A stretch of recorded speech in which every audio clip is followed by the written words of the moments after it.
I've got that same philosophy where they have to be reasonable. So if someone comes in with an awesome idea, check the box, all two of them are wonderful, and I see this could be a big business, but they are unwilling to look at a methodology around how they got their valuation. They just said, well, I just want $1 billion. So I'm going to sell it, at that valuation or a valuation cap. That's crazy, right? I'm patient. I want to hear, I want to lean in.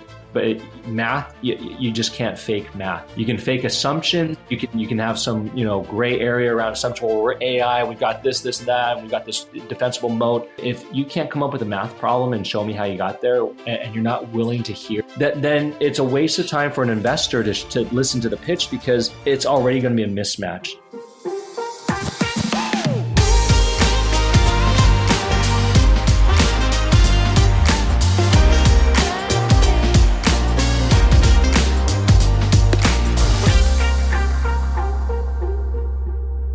Welcome back, everyone, to CBS Spotlight. It's been a little while. I'm your host, Eric Alvarado, along with my co-host, Mr. Ted Hikes. And today we have a special guest with us, the founder and CEO of the Founders Chair, Mr. James Wong. James, thanks for joining us. We really appreciate it. James is known really for his ability to spot potential in both people and ideas. Through the Founders Chair, he's actually created a really powerful, curated environment where ambitious founders connect with seasoned funders, mentors, and industry leaders, not through just cold emails or crowded pitch rooms, but really through genuine, meaningful human conversations, which is fantastic. His platform's really helping founders navigate what he calls the messy middle. And that's the critical stage between the early traction and true scale, where the right guidance can change everything. So today we'll explore James' personal journey, the philosophy behind the Founders Chair and the lessons he's learned from helping founders really sharpen their vision, refine their pitch, and take the rightful seat at the table. And of course, we'll end up with some fun questions at the end just to kind of get to know James and the man behind the platform. So settle in. It's going to be a good one. Teddy, go ahead and take it away. Yeah, thanks, Eric. And James, thank you for being here. We do certainly appreciate it. Your journey spans more than 2 decades in the financial services industry, particularly in insurance and technology distribution. Can you walk us through the pivotal moments that shaped your path from early career roles to becoming ultimately the founder and CEO of the Founders Chair? Yeah, no, and thanks for having me on, Teddy and Eric.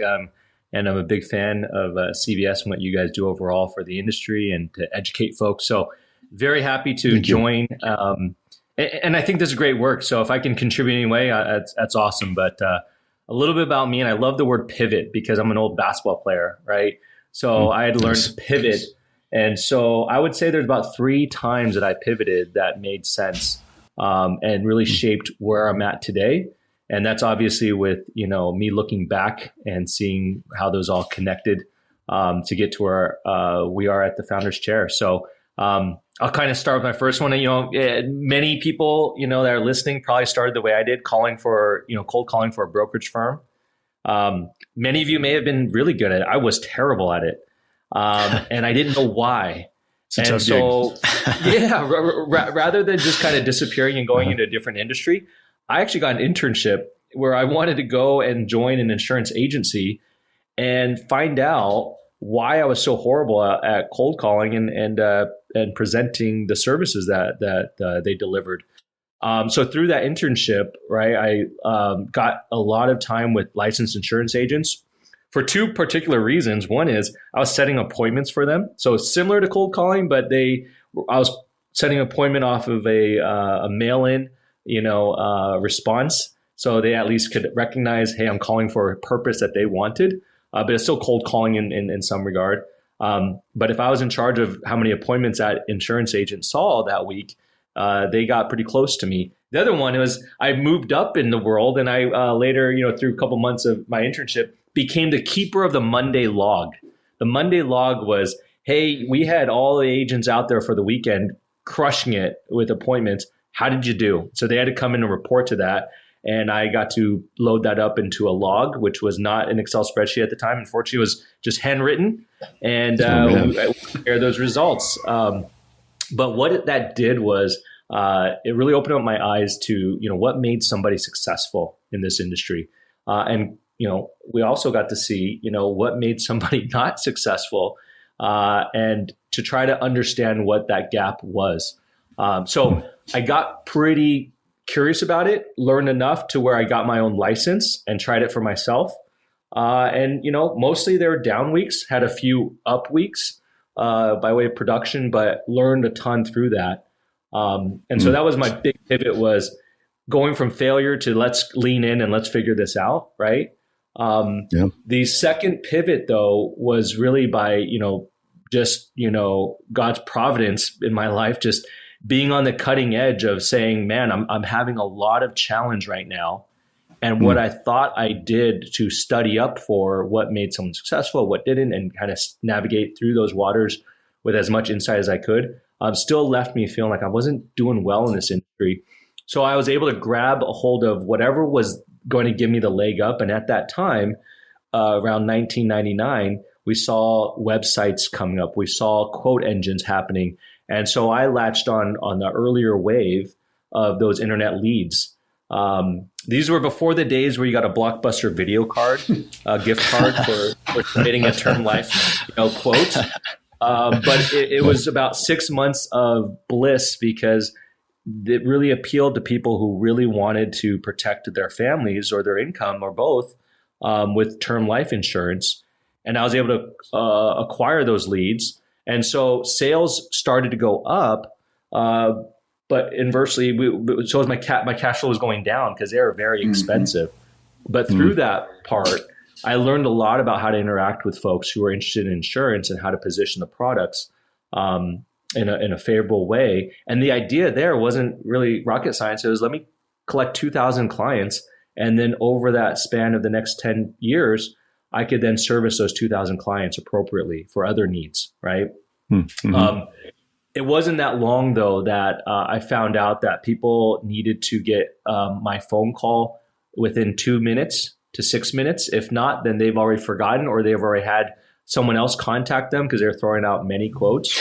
And so that pivoted me to really start focusing on how do I recruit agents to work these leads, because I physically couldn't do it, right? And cash was burning fast. But I knew that checks were coming in and lined up on the floor, and we're processing applications every night. So that was good. And we felt we could always catch up through, the second policy that they made, or the term conversion to permanent policies, and that's how, the business would continue to grow. But the pivot moving over to getting these leads in the hands of agents that could work them just as well as we did was a really big deal, because it taught me, this is where I belong, right?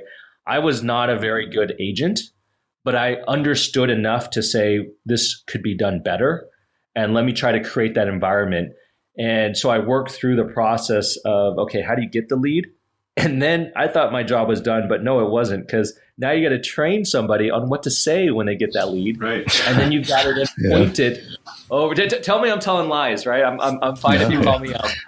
This is the role of an agency, right? And then when the business came in, we needed talented folks to go and process that business so that we could deliver on the process, not the application, because you got to apply for the insurance and then you got to get approved. But at least if we delivered that process in a timely fashion with great communication, we had a good chance of placing that case. And so that led me to starting, my own agency.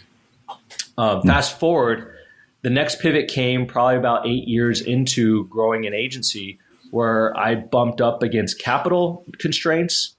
I bumped up against competitive forces that were doing similar things to me, but had resources that I didn't have. And so at the time, my partner and I, we went out and found, relationships with folks who were really good at doing what we were doing, but did it on scale. And we had a lot of great conversations, worked with them for a few years till we found that we should just merge with one of them that we've really found friendships with.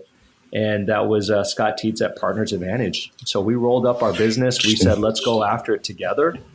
And I got to shed several hats I was wearing to focus on sales and marketing and what that next wave could look like. And it was wonderful to go through and have partnerships and have staff qualified and trained to do what we needed done. And so when you include somebody as you scale the business into a culture like that, boy, that through osmosis, that person gets up to speed rather quickly. I'm sure you guys have seen that at CBS Brokerage, where you guys have, it's easier to, bring someone on when you've got a high functioning and performing team versus, okay, we're starting from scratch. Yeah, absolutely. Just throw their feet in the fire. You know what I mean? Get them going. So. Oh yeah. They stick out if they're not a good fit, right? That's true. But we grew that. Yeah, we grew that and scaled the business, and then the other pivot that came was when we decided to go down and scale the business. We made significant investments in infrastructure and just bringing in the right technology to have one source of truth, to have a team kind of plugged in where sales got to see the operations got to see what's going on in sales so that you could see a nice picture and a window into what's to come. We spent so much money and time developing that to bring on the scale. And I recognize an opportunity where there are some brilliant and continue to be brilliant, folks out in our industry that are really good at equipping advisors and agents how to sell better, how to position themselves more favorably, how to work in this new modern world that we live in, where technology and access to information is so easy. Yet those individuals were the bottleneck, though, because they didn't have an infrastructure that matched their recruiting ambition. So I went in, probably saw a couple hundred agencies, traveled way more than I'd like to admit, but my wife reminds me of when we had young got in a lot of boardrooms and a lot of conference tables, a lot of coffee houses, and talked about what we had built and said, for the agencies that lack this, we would love to find a place where you plug into our system, but you don't give up any of your brand, your unique brand, nor do you get perceived as the quote unquote middle man in all this. But now you've got a ability to scale the business and know that the back end is being properly managed and efficiently done and continues to be managed in a way where we're bringing the best technology to the table, or at least at the time, what was available to us. And we had several of those agencies join us, take a contract underneath us, where we made a reasonable margin. But because they've got their recruiting layers, they needed to make a good margin, and then they got to keep their brand. So we're real thankful that we built through scale on something we had already spent money for our own industry, or for our own business, to then leverage that across multiple dozens of agencies as well. And so that was good. And then, we got a knock from somebody that we were not expecting to come to the table, which was a Fortune 500 company, and said, we really like what you guys have done. And, we see you guys as an opportunity to scale and grow this area that we'd like to in, protection products, especially life insurance annuities. And we'd like to make you an offer. It would require full ownership. So you're giving up, all the chips on the table are coming off, but you get, a new pathway to run. And we think it's exciting. And this was before we saw some of the aggregation that's occurred in the last 5 years at a greater, velocity. So it's kind of before most we see. But we today, 7 years, later, I think all the stakeholders, you pulled all of us into a room, would say that was one of the best things we've ever done. And it still continues to be a great, great thing for that firm and for the friends I still have over there that work there, and my relationship with them. So, we've done quite a few things, but, to round out and tell my last pivot, where I think I lied. I think I said I had 3 pivots. I probably shared 5 or 6 pivots. Your math's a little different than mine, but that's okay. I'm just there pivoting like Jackie Moon. I think you guys are good movie fans. That's how Teddy used to do it. I got the entrepreneurial itch again, and I was vicariously living through the agencies and startup tech companies I was working with through COVID to bring solutions to the insurance space and wealth management space.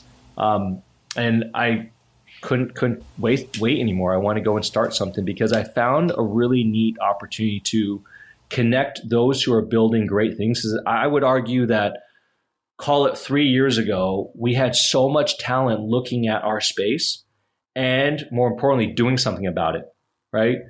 We had great technologists come in. We had great technologists tapping somebody in insurance saying, let's build something together, or vice versa, an insurance professional or a wealth management firm saying, we have this pain point. Now, who can build out what we need? And that was converging in such a good way. And I was connecting with a lot of folks, but I realized they would stall out when it came to, are you really able to charge and get an agent or advisor to pay for what you've created, right? That's where the rubber meets the road. Sometimes the tech is so immaculate and beautiful, and the logo of the company is very fresh, but you go to an advisor and they say, that's not worth $10 a month. It's so hard to get, an insurance agent or advisor to crack open their wallet unless maybe it's mandated or maybe it's that great. So they needed that validation. They needed that critical conversation to happen before they went to market. And so I was able to serve that role for many before the Founders Chair was conceived. But I thought we could do this even better, right? What if I brought some of my friends who also sold their agencies, right? Who wanted a playground, so to speak, that they were comfortable with, where they didn't want to go back to building something brand new. They also didn't want to work a 9 to 5, but boy, were they super energized to do something, outside of their passive income Airbnb investments that they made, and to be valued for that, for what they knew. And so that's where the Founders Chair came in, and it's a two-sided platform. We've got ex-operators serving as the angel investors, the funders affectionately. And you got the brilliant folks building awesome things for problems that are real. And those are the founders. So you got funders on one hand and founders on the other hand. And yes, capital deployment is absolutely part of the strategy and a benefit of the Founders Chair. It's not promised, but what is promised that we give to everybody is really strong insights from ex-operators around the room, from the ex-RIA, leadership, broker-dealer leadership, IMO leadership, that have all convened into one room and sit around that one table that didn't exist, in my opinion, at this level, to say, we're not here to size up an investment. We're here to make this business better. And if we can all do that and spend not just 5 minutes or 50 minutes presenting, but spend 3 days together, I think we can make a lot happen. And unfortunately, that limits the ability to look at companies. And so I've, got the system where I narrow it from hundreds down to 8, that we bring out to each event. But now we're meaningfully looking at some of the coolest tech, plus the opportunity to look at, does distribution validate that? Does this really solve a problem that someone's going to pay for? And I think that two-sided platform serves both sides incredibly well, whether an investment gets made or not. One gets valued for their insights and their Rolodex, and can move the needle quickly for a founder when they pick up the phone and say, hey, you got to take a look at this. And all of a sudden now maybe that contemplates a SaaS agreement that could be, a large ticket.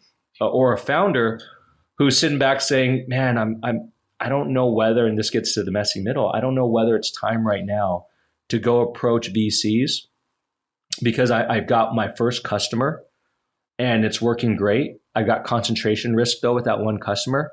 How do I then make this attractive to others? Do I build it myself quietly? Do I go out and start to raise?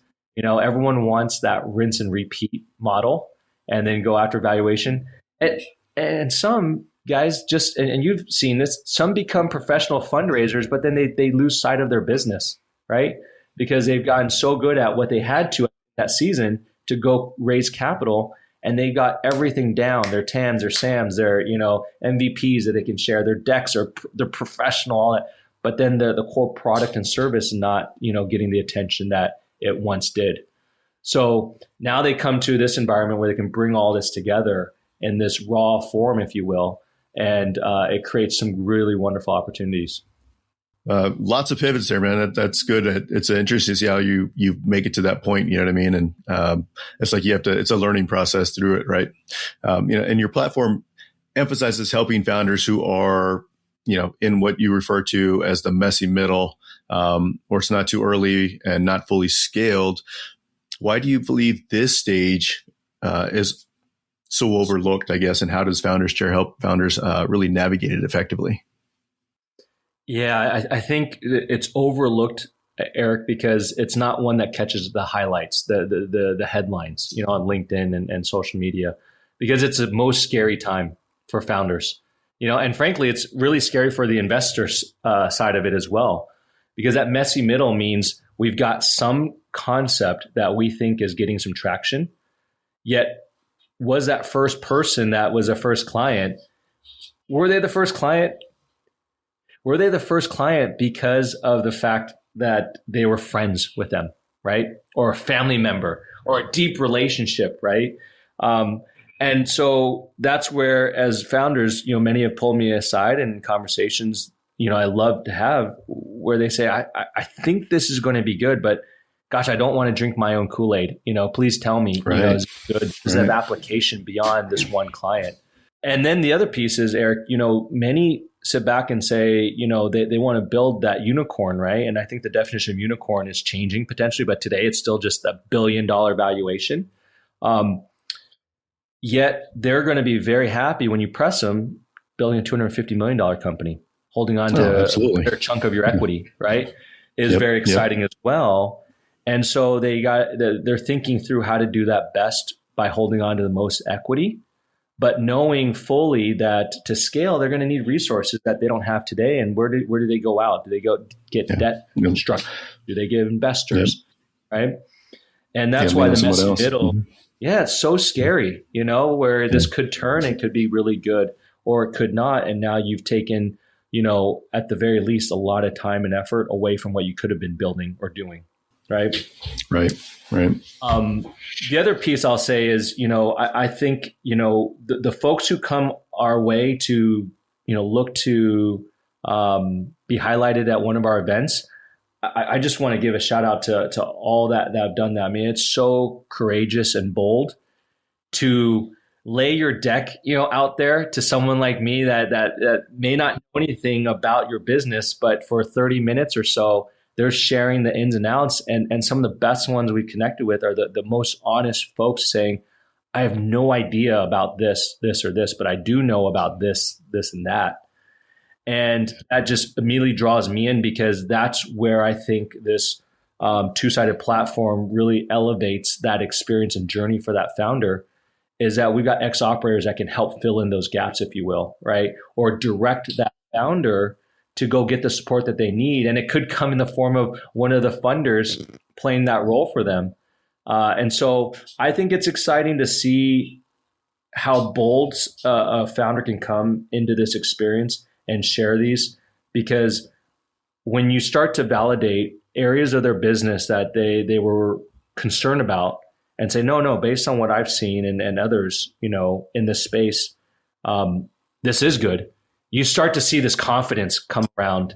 And that's one of the most rewarding things for our investors and myself to see is, where we built something, we never knew if we had to pivot next week or next month, and these founders at the breakneck speed of technology now that's at your fingertips, or on a Mac Mini next to you, it's crazy what you can do now. And so do they need to pivot even faster than what we did when we were building our company?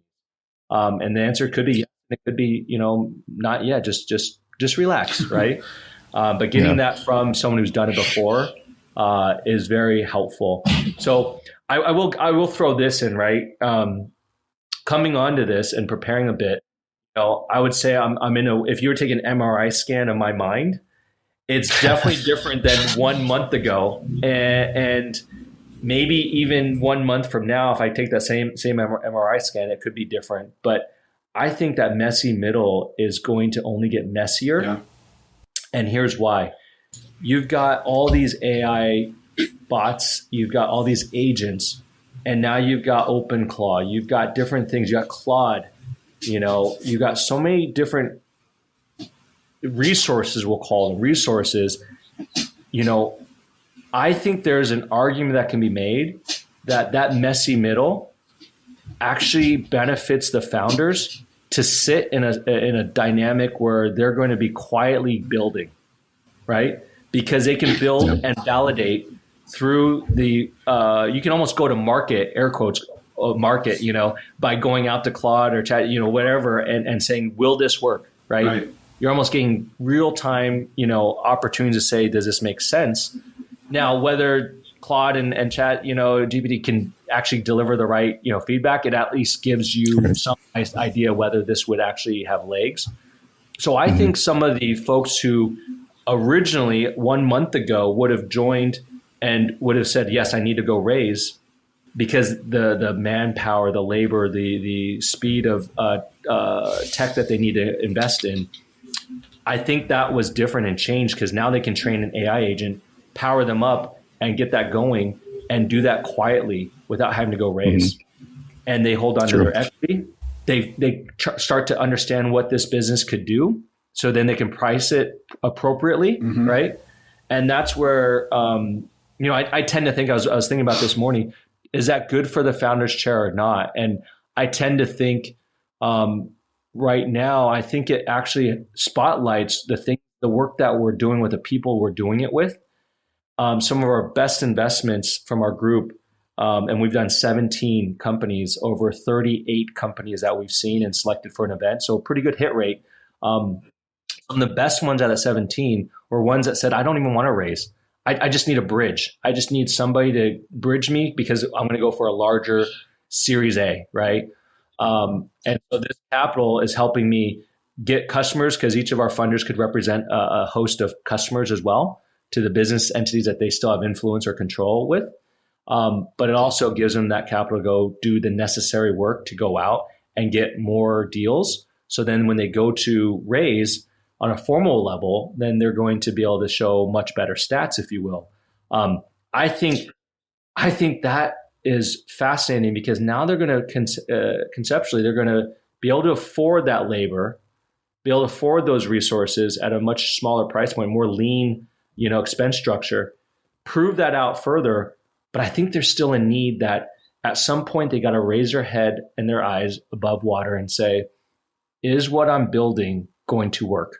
And that's where our ex-operators, our funders, will bring that validation to the table in real time, right? And share with them perspectives. Do you think it'll, bring like more opportunity, because there's going to be more people that are willing to, like you said, because they can use AI now to kind of help them along the way. I feel like that's going to make things more people are going to try to come to the table, right? Or do things on their own, I guess. So it's going to kind of raise the standard for everybody around the industries, and just kind of make things better, right? So what you're going to see is probably going to be better than what it would have been without it, kind of, right? Yeah. I think people are going to, I won't say slow play, but be more intentional around when they go formally raise and go meet with the VCs and private equity firms, the institutional investors. And I think there's a pit stop, if you will, at the founder's chair, where you can get some capital and a ton of great feedback, right, is my hope, right? And then we become, and continue to build out that piece of the ecosystem where you've got product market fit in a good way. You may even have a lead investor through the founder's share, which then powers all the institutionals to say, okay, it's been reviewed by this set of groups. It's been validated because of someone cutting a check out of their own personal pocket to then do this. And now they've got more customers, and we understand it a little bit better. So then it makes possibly the whole thing more secure, because it's a little bit baked further, if you will. Right. But, I joke around and I say, when I grew up in the industry, to show your success, boy, you open up your garage and you show off your toys in the garage, sure. Right? Yeah, and for a long time, that was the piece, right? That was all right. And now, shoot, they're doing planes and boats and stuff, and that's well beyond me. I heard a story from a carrier saying, I went to go visit, an IMO leader, and they showed me a picture of their island that they own, or the mountain that they own. Gosh. Crazy. And so, but I think we're in a world where you may pop open your garage and you got Mac Minis powering so many AI agents doing the functional work, the infrastructure, of a firm at a low price point. And that's your, flex. That's your, humble brag, right, if you will. Yeah, totally. We're not far from that, AI, managing AI. And you've got the founder sitting back saying, I could do this, right? We've often heard from a lot of the thought leaders in the space, there's going to be that $1 billion one-person company, one-man company, $1 billion valuation. It's going to happen. I firmly totally. believe it. So I think that, founders are going to be more thoughtful around coming to the table when they ask for money, that they're going to do it in a way that keeps more of the equity in their hands. And it shifts the risk for sure to them, because now they got to validate these stats and show them before they get a big check from institutional. But I think the founder's share can play a nice role there. And we've had some really neat deals and entrepreneurs come our way because of word of mouth. No different than our, the day job of running an IMO and agency. The best producers always hang out with each other, and they know where they live and exist. True. 100%. They're doing. 100%. And that word of mouth comes through. And so you get a good experience with CBS, and there you go, man, you got to go check them out. Right.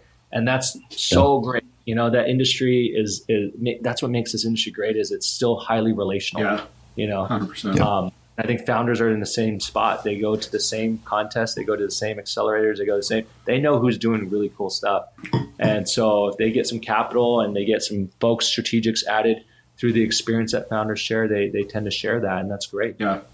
James, you've talked a bit about, where founders chair fits in this process. I'm curious, from your perspective and from the organization's perspective, how are you identifying and selecting the clients that you work with? I know you guys take a curated, high-touch approach. Great question. You're interviewing a ton of companies, but you're only selecting a very few. So can you talk to us a little bit about what goes into that process, and ultimately what makes you guys decide to work with a specific group versus maybe not working with another one? Yeah, no, that's a great one. And we are learning how to do that every single event.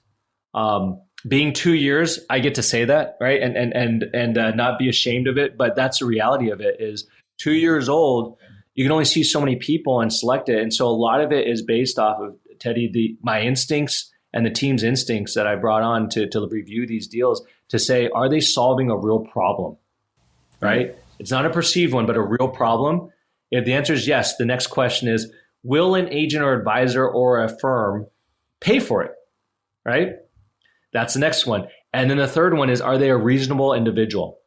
And some may say, why don't you start with the first one? Are they a reasonable individual? It's because what's interesting is some of the best entrepreneurs and inventors ultimately may not be the best operators, but man, they have great ideas, right? So if I understand the idea, remember, I'm bringing the two-sided platform, the investor. We've seen through Shark Tank, right? Shark Tank, Mark Cuban says, hey, I'm just going to buy your company outright. You're not the one to lead it, but I love the idea. I like that approach a lot, because we care about great ideas in our industry. How do we fund them to make them reality and big businesses? Well, that's why I have that, position third is, are they a reasonable person, right?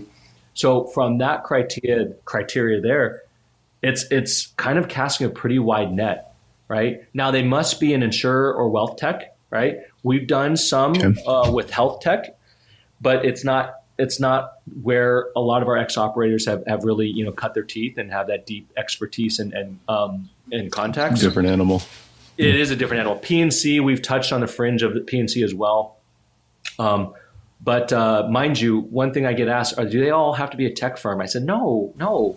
But I'll tell you, the firms that are investable have a tech-forward approach. Sure. Right? So we've seen agencies Makes sense. Has to be. Mm-hmm. Yeah, we've seen agencies come our way, and they hit the spot on the 3 questions. And they said, we've got this great system that's repeatable, because technology, ultimately delivers sales management. And that worked out really well. They got funded. So again, do they solve a real problem? Will it make someone pay for it? And then are they reasonable folks? The reasonableness is really important. At Partners Advantage, with my old firm and my partner, Scott, we'd go around and we say the no jerk clause, the no jerk clause, it's a culture thing. You don't want to work with somebody like that, right? Yeah, because man, they drain all your energy to that you'd rather give to the right people, but they end up creating a lot of challenge. And so, I've got that same philosophy where they have to be reasonable. So if someone comes in with an awesome idea, check the box, all two of them are wonderful, and I see this could be a big business, but they are unwilling to look at a methodology around how they got their valuation. They just said, well, I just want $1 billion, right? So I'm going to sell it, at that valuation or a valuation cap. That's crazy, right? I'm patient. I want to hear. I want to lean in. But math, you just can't fake math. You can fake assumptions. Right. You can have some gray area around assumption. Well, we're AI. We've got this, and that, and we've got this defensible moat. If you can't come up with a math problem and show me how you got there, and you're not willing to hear, right? Then it's a waste of time for an investor to listen to the pitch, because it's already going to be a mismatch. And so obviously I'm picking on, a very strict, and small piece of what makes someone reasonable. But it's very important. When I saw through my career, we would get to terms with agencies, because we did acquire a number of agencies before selling to the Fortune 500 company. And each one was very hard, but the negotiation period was always difficult, because by that time you've already spent months into a deal talking about deal terms. And then and there's no guarantee that at the end that it's going to land well. But the worst part was when we found that individual really was not playing with the cards face up. They really felt like, well, this deal has to be done, and I have to have my son be the next president of this company, even though I'm selling the whole company. Well, we don't find that out till months into the negotiation. Well, that's unfortunate, right? So we got pretty good about learning what the non-negotiables are. And then to the people that were reasonable, they would say, okay, great, that's fine. If that's not what you want to do, we don't need to carry this any further. And it doesn't waste their time. It certainly doesn't waste ours. And that's worked out well. And professionally respect them. And maybe they change their stance because their son or daughter, at the time they're saying it, is 5 years old, and they're saying, no, I want them to take over. And they realize maybe that's not the right one. So, that's why we say reasonableness, because we want to see deals get done, but it's not a promise when you come to an event, right? But at 44, I'll round up 45% hit rate. We think that when you have that ability to be reasonable across the table from a funder who's not a shark per se, but is reasonable as well on our funder selection, deals get contemplated quicker and less friction involved when we can do that. And that's why curated is a great word to talk about how we structure our events. Makes sense. Great insight, James. Appreciate that. Your organization positions itself not as a fund, but really more as a, filter that really is connecting, visionary founders with really the right strategic funders and mentors. So from your perspective, what makes a strong founder-funder relationship, and how does your team foster those connections? Yeah, and coming to an event, you get to see this play out. And it's so great. I wish I could just bottle it up and capture it, right? And we're doing a better job with our media team and to do this. But it's really what I call magic that happens, right? You've got this tremendous amount of respect for everybody in the room, which, I think goes a long ways, right? So tables set where there's respect on both sides of the table. For the founder, they see a group of folks who have done it and are at a place where they want to be, right? From the other side, it's a really important piece. And we talked a lot about the founder and what makes them good, but you could also switch that and say, it's exactly the same process when it comes to who do I invite on the funder side, the investor side, right? They got to be reasonable. They have to have solved the problem, and they have to have had some success with the agents, right? And advisors that they worked with to be able to come to the table. But they view the founder in such favorable light because they're doing something innovative and great for the industry that they love. And they also see it as a way to leave a mark, if you will, on the industry that they want to continue to be associated with, right? So I think our investors get excited, yes, about the financial return, but it's really also a chance for them to influence the next generation of our tools that our industry uses. So when you've got that sitting at the table and talking through, I think it creates a lot of different dynamics. One is naturally a sounding board, right? So they get that quick action around what they do. And by the way, before these events, we create, in essence, a data room. Okay. The data room has all of the key stats of the company and the founding team. And then we deliver it in a consumable way on someone's phone, because a lot of these funders, they don't operate with a desktop anymore or a laptop. They just go off their phone. And so they get to understand the business, what problem they're solving, even some short videos. And a video from myself and Stephen Goldstein, our advisor, who comes in and says, this is what we like about the firm. This is what we think are good questions asked when we're there. And so it's not coming in cold. They understand who they're going to meet with. And then on the other side, the founders know who I'm bringing on the funder side. So really funny story. We had one founder say, James, which one do you think would be perfect for my business? And I said, well, that's a great question, right? We got 20 funders in the room that have done some awesome things. And he said, well, ChatGPT gave me these lists of people, right? And what he did was brilliant. He took our funders that we're bringing to this event, matched them up, and said, the prompt had to have been awesome, was, hey, look at their career, look at what they invest in, and will they work for this, for my company? And believe it or not, it was crazy. It was rather on point. Such and such would make great. This would be good for you too.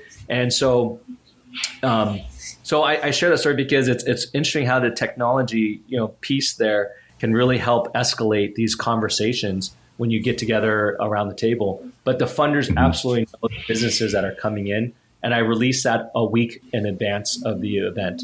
So some of them old school, printed out and highlighted on the airplane. Some of them like to just kind of go through their phone and check it. And so they've got a good familiarity. So by the time they're there, the feedback is really pointed, around the things that they're concerned about, or the things that they would have questions, from an investment standpoint. So you've got a little bit of a sounding board. You also get this mentorship piece because, I'm not saying the funders are older. I'm just saying that they're seasoned.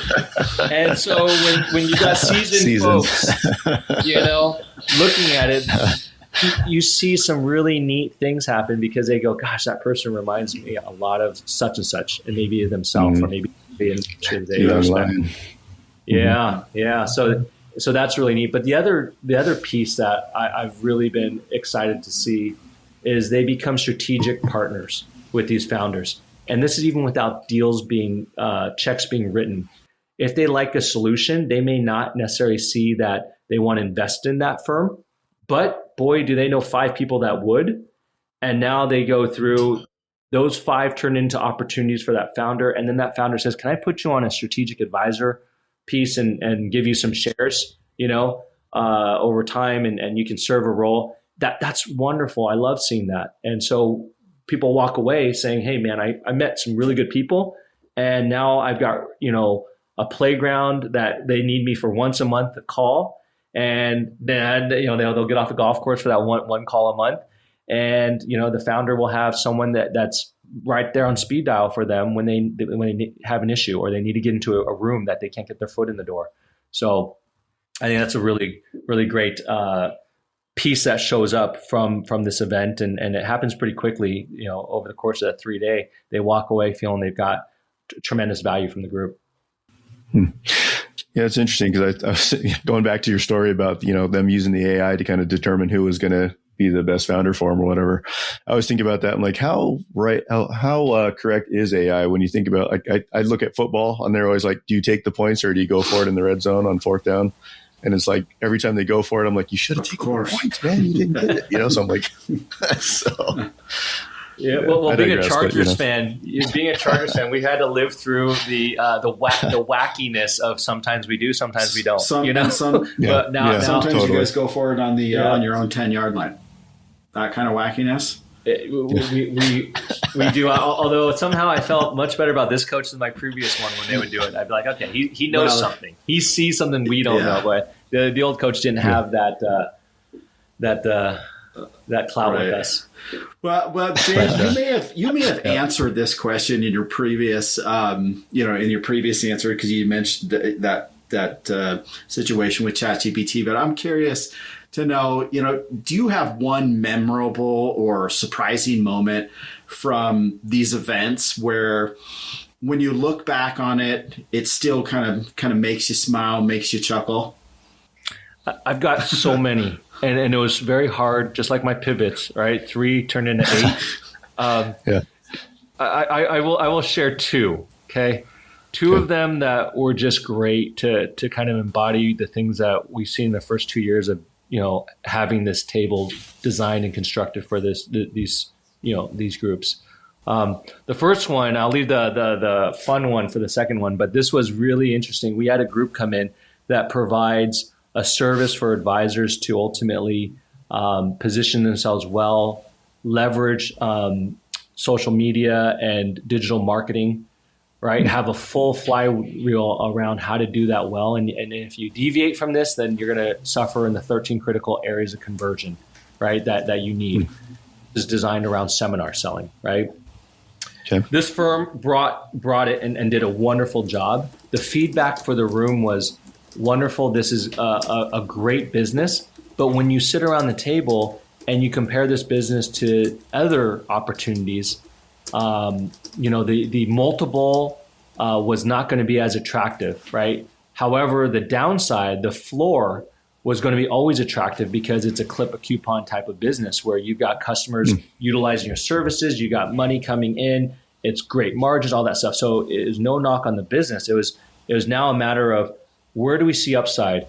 And with where our group is from, and you'll get a kick out of this, our group is heavily involved in insurance and annuities. And so you better believe that they've got index annuities with income guarantees, right, that are set up for, what's it called, the paychecks and paychecks, right? Yeah. So to credit Hegna for that, right? They're sitting back and they're saying a majority of the group was, this is my paychecks money, right? So if that's the case, let's take some real big cracks at it, and go for some home runs, right? And so this firm was a solid, single, double, triple, right? And I love that type of business, but it didn't get the excitement, from as opposed to maybe an AI driven company that had the ability to get to 20x, right? Tons of risk for sure, but you got a fixed index annuity crowd around the table that's done quite well. So this individual, credit him a lot, took that feedback. We deliver a document debrief that gathers all of the feedback from the funders after all the presentations are done. The next morning, we spend 4 hours talking about each group and raw. No founders involved in it. It's just the funders talking about each thing. What did they like? What didn't they like? What would they do if they were them that was running it? And we deliver that to them. He took it and said, boy, if that's the case, maybe I'm sitting on gold mine. I'm understanding I'm making king makers and queen makers from my service. What if I kept all of that, built it out myself, captured the margins of doing retail sales with my digital marketing prowess and insights, and built out a whole different business model leveraging our superpower, right, which is education focused and oriented, material, and getting it to the eyeballs that want to see it well, and then having a conversion mechanism to do that. So he actually was pleased to go down this path, even though he didn't get an investment per se. In his mind, he said, I just built a much better, stronger business. And he has options on that, right? He doesn't have to go raise capital. He could grow it slower, but then do it more intentionally. And so I loved that perspective. And for me, through my career, if I let someone down, I feel it. Like there's a sensitivity around that. With him, I felt, man, I wish he got it because I love the business. That's why we selected him. Love him as an entrepreneur, but it didn't land in great feedback, but didn't land with a check. And so I owned it a little bit, and he brought me full circle and said, dude, I got what I wanted. This was great. And now my team has met multiple times since the meeting, and we got a new roadmap, and it's great.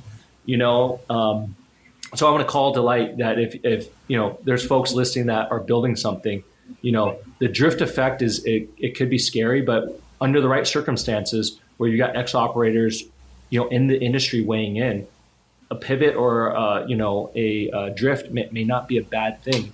You just have to build a company that you get excited about. That's some guidance there. And this gentleman was like, yeah, I never really wanted to be ending up in the hands of an institutional, I always wanted to run this, and build it out. So this worked well for him.